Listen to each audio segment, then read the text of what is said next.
Olá, muito bom dia para você que acordou bem cedinho para acompanhar o Manhã no Ar. Hoje é segunda-feira, 15 de maio de 2017 e você confere o que é destaque no programa. Incêndio de grandes proporções destrói depósito na Praça 14 nesse fim de semana. O galpão era um depósito da antiga empresa Sucatão e guardava artigos como fantasias e armarinhos em geral. Também na Zona Sul, 3 casas foram atingidas por incêndio na madrugada de domingo. Maus caminhos, o Ministério Público do Estado apresenta mais 7 denúncias contra empresas envolvidas no esquema criminoso que desviou mais de 250 milhões de reais da saúde do Estado. Não houve um processo seletivo mínimo, com consulta, com chamamento de pessoas interessadas, favorecendo, direcionando esses contratos para pessoas que eram do esquema criminoso, empresas que eram do esquema criminoso. Governo e Prefeitura começam estudo para a redução da tarifa de ônibus em Manaus. O governador interino disse que ainda precisa analisar as planilhas do município para confirmar a redução do valor. Tem também as notícias do esporte. Você vai conhecer quem são os 4 finalistas do Campeonato Amazonense de Futebol 2017.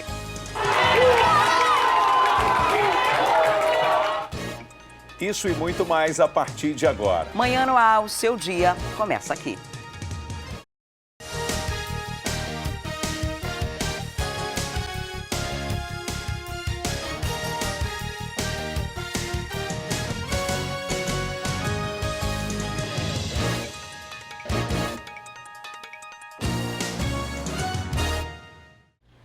São 6h02, nós estamos ao vivo. Você pode participar do Manhã no Ar com a gente. Manda para cá suas sugestões de reportagens, denúncias, flagrantes.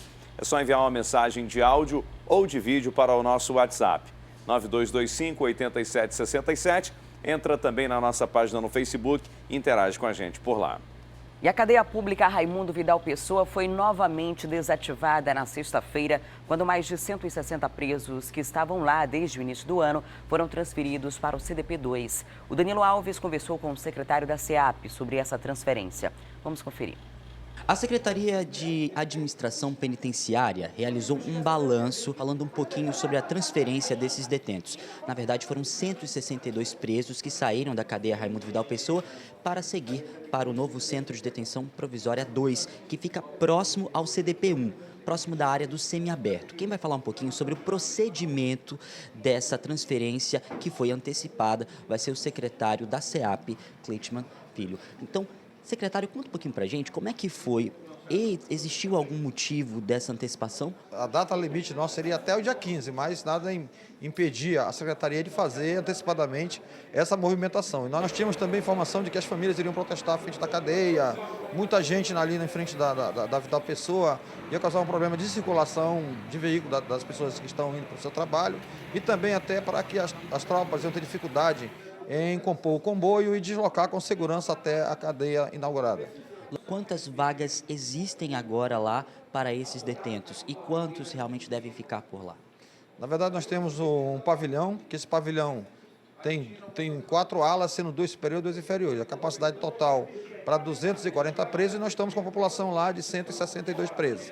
Agora, secretário, a gente conversou com algumas famílias, alguns familiares de presos, falando um pouquinho sobre a instabilidade relacionada ao sistema, principalmente dentro da cadeia Raimundo Vidal Pessoa, uma rincha entre os próprios detentos dali e que se alguns saíssem e fossem para o CDP2, acabaria acontecendo algum tumulto, tanto no CDP ou também em outras unidades prisionais.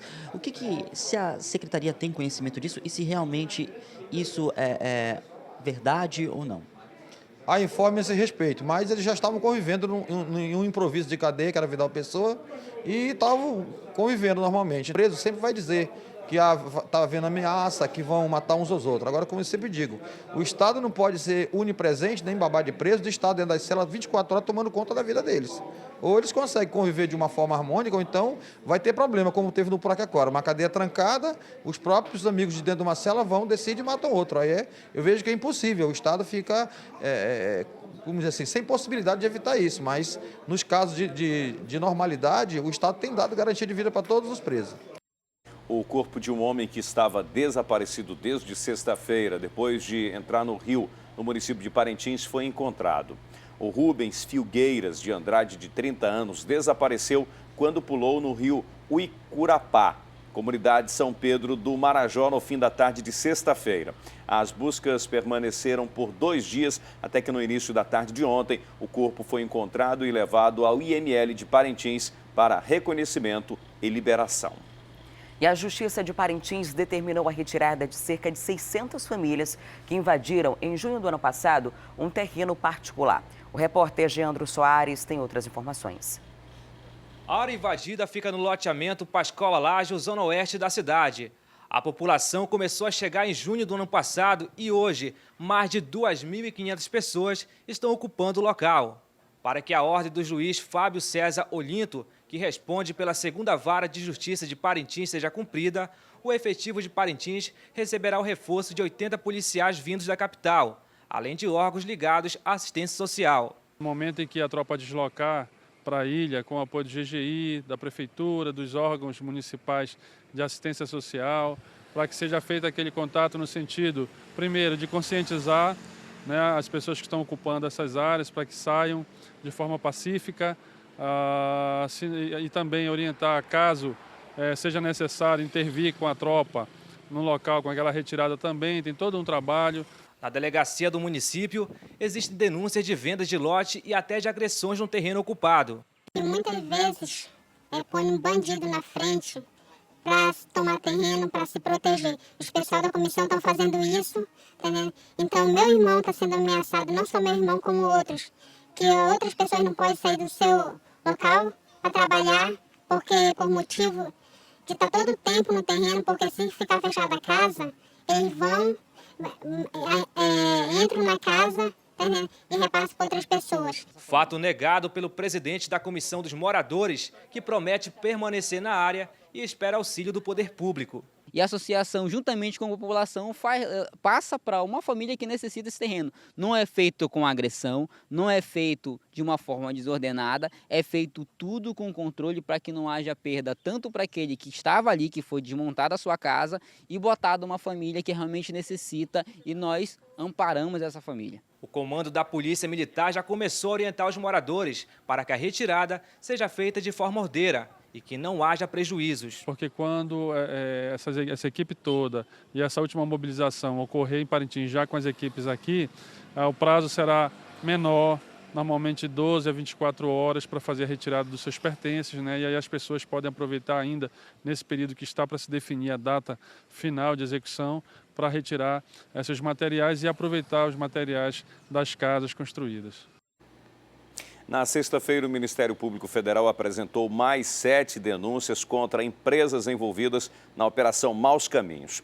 O esquema criminoso que desviou mais de 250 milhões da saúde do Estado. Quem vai trazer para a gente os detalhes é a repórter Larissa Santiago. O processo contra os acusados na Operação Maus Caminhos foi dividido em 2.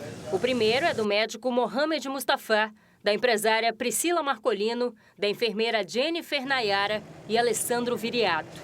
O outro é para as outras 12 pessoas envolvidas, que agora contam com mais 7 denúncias. As acusações são de dispensa de licitação. Nessa última audiência realizada, foram ouvidas 3 testemunhas de defesa da empresária Priscila Marcolino. E todas foram unânimes em dizer que não havia recurso federal na verba que foi utilizada para contratar as empresas terceirizadas que cuidariam do serviço da saúde do Estado.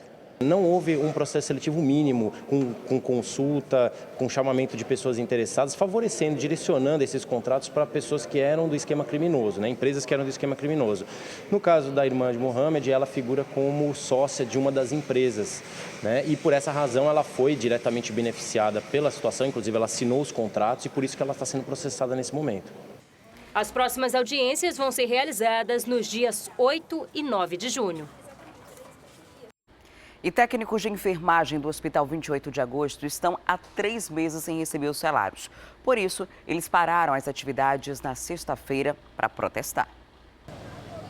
Cerca de 20 técnicos de enfermagem ocuparam parte da Avenida Mário Ipiranga. Eles protestavam contra o atraso no pagamento dos salários. Os funcionários são terceirizados pela empresa Nurse, que teria recebido mais de 2 milhões de reais do governo do estado, mas não teria pago cerca de 300 pessoas que trabalham no Hospital 28 de Agosto.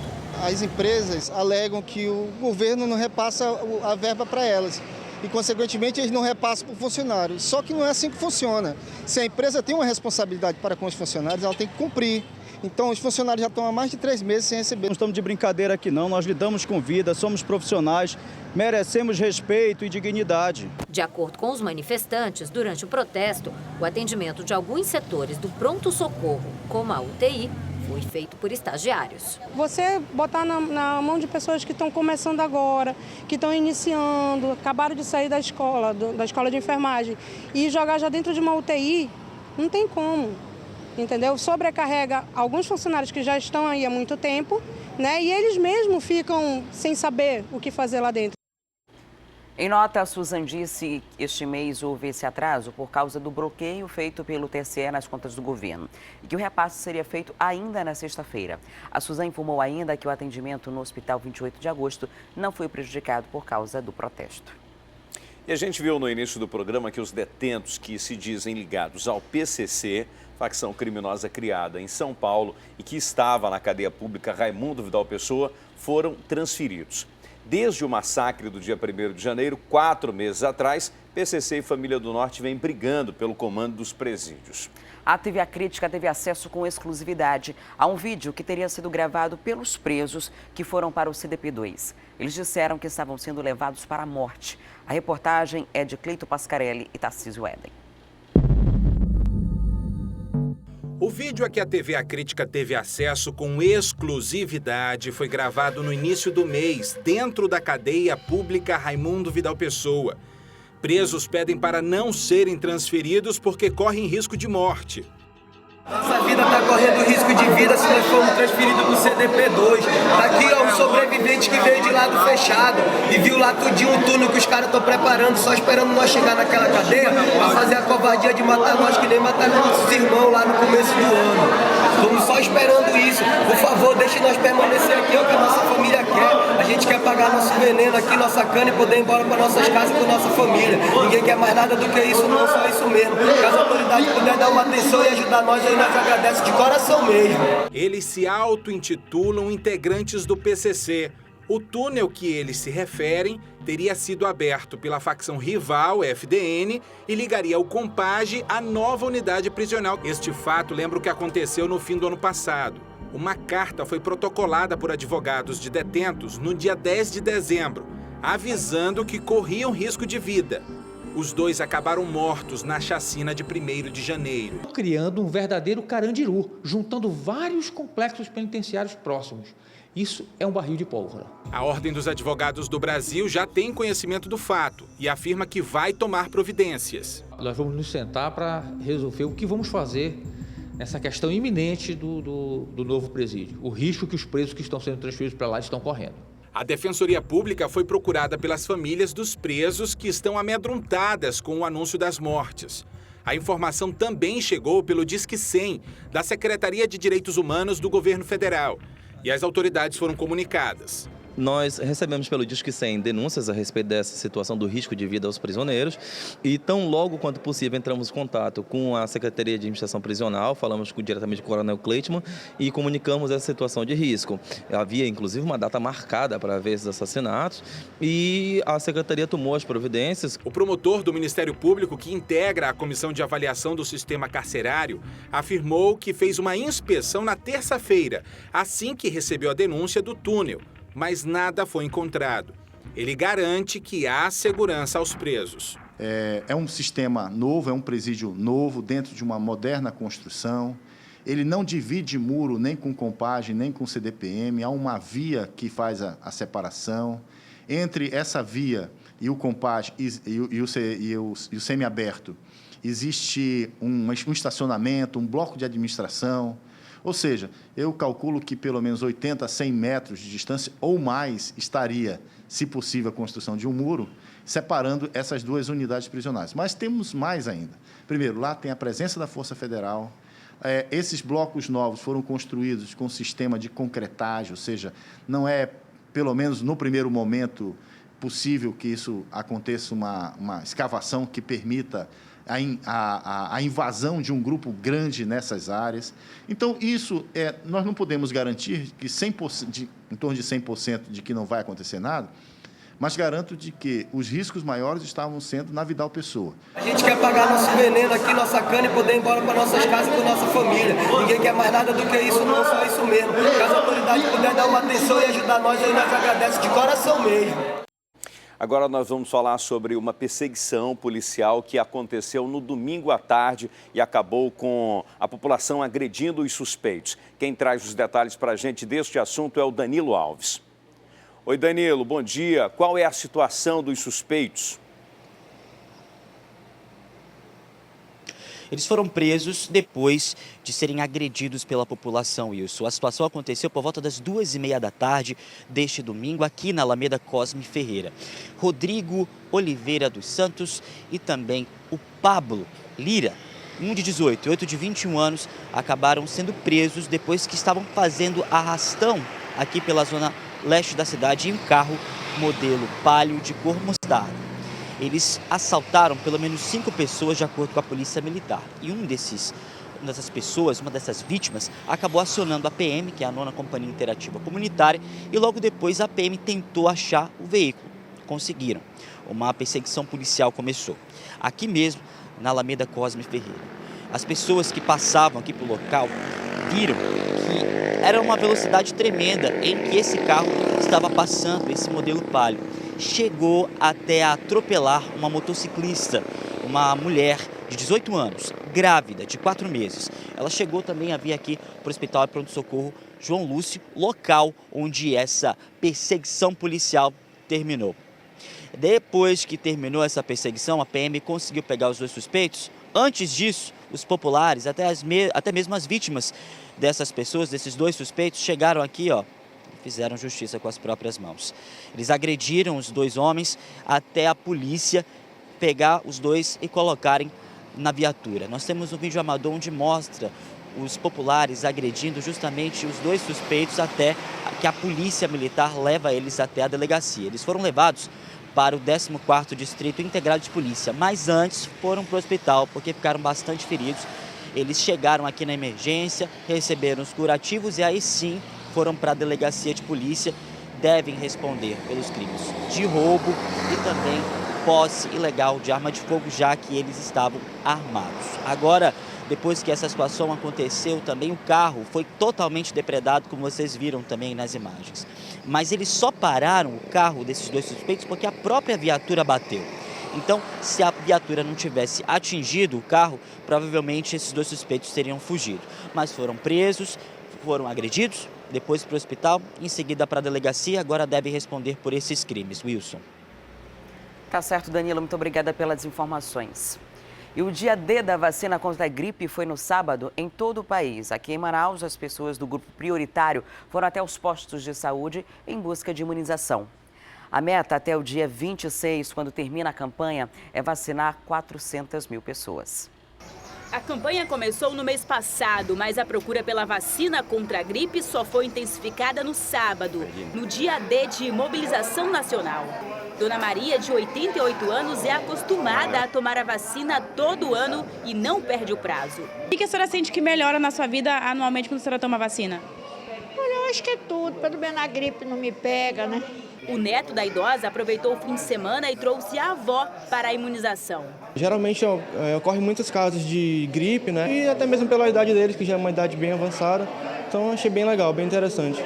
A campanha termina no próximo dia 26. A meta é imunizar cerca de 360 mil pessoas do grupo prioritário aqui na capital. Para isso, 400 mil doses da vacina foram disponibilizadas nos mais de 180 postos de saúde aqui na cidade. Participam do grupo prioritário idosos com mais de 60 anos, crianças de 6 meses até os 5 anos de idade, indígenas, trabalhadores de saúde, gestantes, mulheres que estejam no pós-parto e portadores de doenças crônicas. A meta da Secretaria de Saúde é atingir 90% do público-alvo. Esta mãe, apesar de nervosa, trouxe o filho menor de 5 anos para ser imunizado e passar um ano livre da gripe. Fico muito nervosa porque eu também tenho horror à vacina, mas fico mais tranquila por ele já estar imunizado. E um incêndio de grandes proporções na Praça 14, na zona sul de Manaus, atingiu um depósito de uma empresa de variedades e destruiu todo o material que estava no prédio. De acordo com o Corpo de Bombeiros, ninguém ficou ferido. O incêndio começou por volta das 6 horas da manhã deste sábado. O galpão era um depósito da antiga empresa Sucatão e guardava artigos como fantasias e armarinhos em geral que não eram mais utilizados. Os vizinhos informaram que acordaram assustados com tanta fumaça e que pôde ser vista em várias áreas da cidade. Eu vim aqui para frente e notei alguns papocos dentro do depósito, né? E com 10 minutos a labareda subiu. Ainda de acordo com os moradores, o local estava fechado há mais de 10 anos e também não tinha energia elétrica, o que pode levantar a suspeita de crime. O fogo não começou pelo mato atrás, começou dentro do prédio. E não tinha nada para gerar fogo, para começar esse fogo. Isso daí, esse depósito já está há muito tempo aí. Eles tiraram a mercadoria daí de dentro, mas depois houve uma invasão aí atrás, eles fizeram uma reforma aqui na frente e atrás e não tiraram mais nada. O Corpo de Bombeiros informou que havia um ônibus no local que também foi destruído pelas chamas. Apesar do incêndio ser considerado como de grandes proporções, ninguém ficou ferido e não houve risco de atingir as casas vizinhas. Nós conseguimos debelar e evitar com que ele se propagasse e tivesse outros danos aos moradores vizinhos. Agora é o trabalho de rescaldo, então estamos finalizando o trabalho e todo com segurança. Não houve nenhum incidente, nem com o público externo, nem com o público interno. E um outro incêndio atingiu 3 casas no bairro Praça 14 no fim de semana. Os imóveis foram atingidos durante a madrugada de domingo e ficam entre as ruas Aripuanã e Nhamundá. 2 casas de madeira e uma missa foram consumidas pelas chamas e tiveram perda total. 3 viaturas do Corpo de Bombeiros foram ao local e usaram 10 mil litros de água. As causas do acidente não foram divulgadas e, felizmente, ninguém saiu ferido. Adriane Diniz, você já reparou que nos últimos meses os buracos aumentaram consideravelmente na capital? Bastante, né? Tem alguns que eram menores, né, e foram aumentando, hoje se tornaram crateras. E isso atrapalha a vida de todo mundo, atrapalha o trânsito, atrapalha o pedestre, além de evitar, claro, o atendimento, como coleta de lixo, a ronda da polícia e até um atendimento por parte do SAMU. Uma pesquisa feita pela empresa Projeta revelou que a situação das ruas de Manaus foi considerada o 3º maior problema da prefeitura.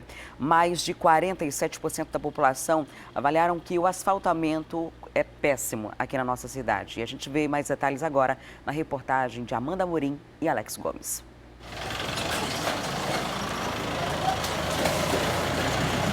Esse é o cenário atual das ruas de Manaus.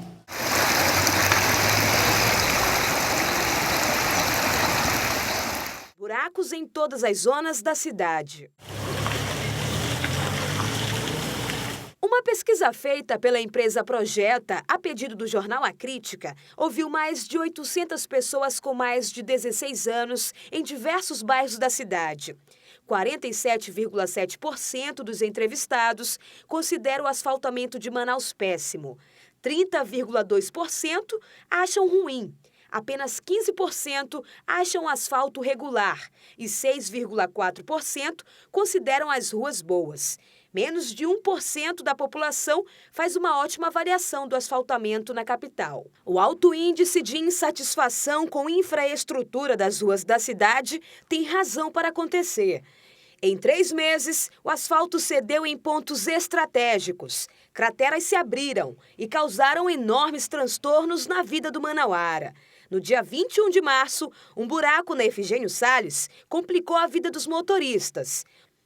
O segundo registro de problemas foi no dia 5 de abril, quando uma galeria cedeu e deixou a Avenida Torquato Tapajós interditada por quase 2 dias. 11 dias depois, parte da Avenida Lores Cordovil, no bairro do Alvorada, veio abaixo. As obras de recuperação do local ainda continuam.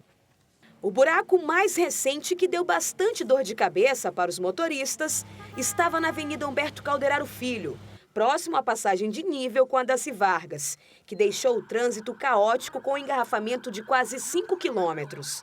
O motivo, segundo a Secretaria de Infraestrutura do município, foi por conta de um vazamento na rede de drenagem que passa pelo local.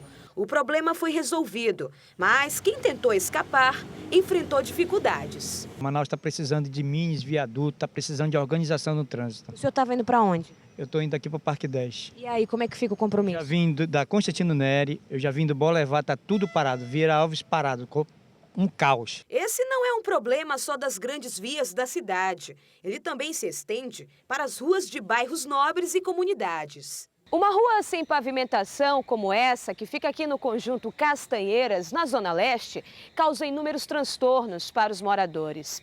Um deles são as manobras arriscadas que os motoristas são obrigados a fazer para evitar prejuízo nos veículos. Mesmo com todo cuidado, é inevitável cair nos buracos. Ruas como essa, em tempos de chuva, fica difícil até receber os serviços de urgência, como o SAMU e o policiamento ostensivo. O carro do lixo também tem dificuldade de chegar até aqui. A gente tem que jogar lixo por aqui, que não tem outro canto. Se não passa carro de lixo, a gente tem que jogar aqui. Foi preciso eu pegar ali um casco de geladeira que estava cheio de água, eu virar ali para poder evitar negócio de dengue, essas coisas. Dor de cabeça também para quem precisa transitar nas ruas do bairro Parque das Laranjeiras, Zona Sul, mais especificamente na rua Presidente João Batista Figueiredo. Segundo este morador, a prefeitura iniciou os trabalhos de recuperação da via, mas não terminou. E o que resta é o barro. Estou cansado, já mandei vídeo, já fui lá na prefeitura. A prefeitura falou que isso aqui já está feito, já está até com porte, já está tudo concluído e tal. Tudo mentira. Quando chove aqui, ó, a água vai tudo lá para casa. Fizemos até aquele muro ali para a água não ir lá para casa. Na Zona Norte, os moradores da colônia Terra Nova 1 padecem da mesma situação. Quando chove, as crianças vão para a aula, quando chegam lá em cima estão com a roupa, sapato, tudo sujo de lama, porque aqui é uma lama horrível quando chove. No bairro Alfredo Nascimento, a rua Nonato Lopes não recebe qualquer tipo de serviço de manutenção. E as dificuldades são constantes. Essa dificuldade toda aqui, a gente vive já nas últimas aqui, é carro quebrando, a gente tendo que gastar dinheiro a mais com nossos veículos. Segundo a CEMIF, há quase 5 anos, desde o início da atual gestão da prefeitura, mais de 500 pessoas atuaram em obras de infraestrutura nos 16 distritos da cidade. Mais de 10 mil vias foram recuperadas.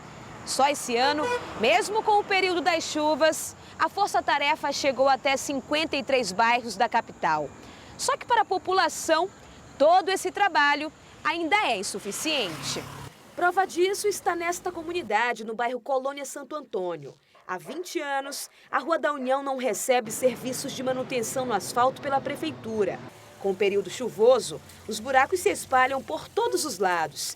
Junto com eles, as poças de lama e as promessas de uma cidade melhor.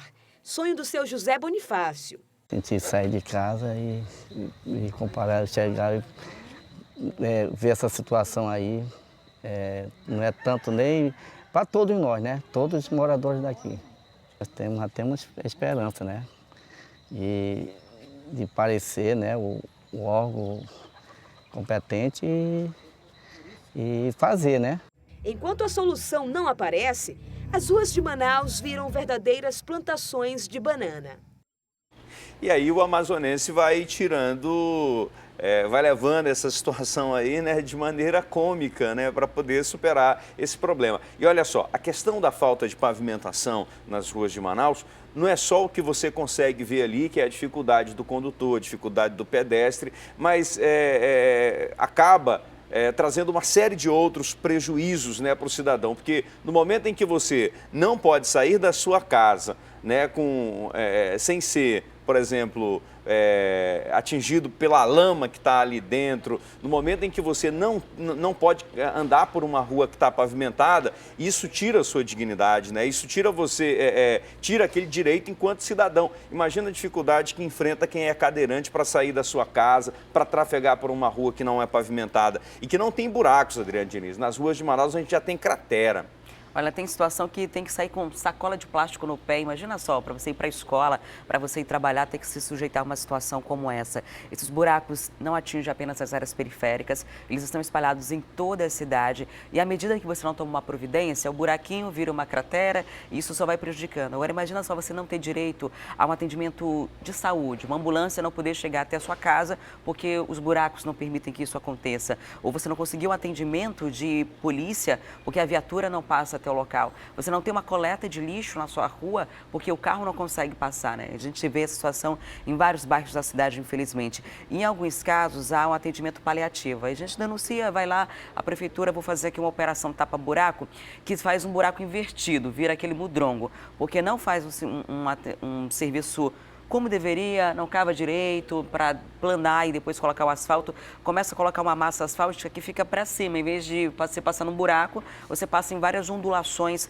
nas ruas da cidade, que fica bem difícil também de transitar. É preciso ter prioridade nisso. A gente viu um trabalho muito intenso na última campanha eleitoral, tinha a operação tapa-buraco por tudo quanto foi lugar, depois parou e até agora não retomou esse ritmo. A gente espera que isso seja resolvido. Quase metade da população da cidade, que foi entrevistada aí na pesquisa, aponta que esse é o terceiro maior problema de Manaus, né? Só pede para segurança e saúde. Enfim, então precisa de uma providência urgente. Pavimentar rua é coisa básica, né?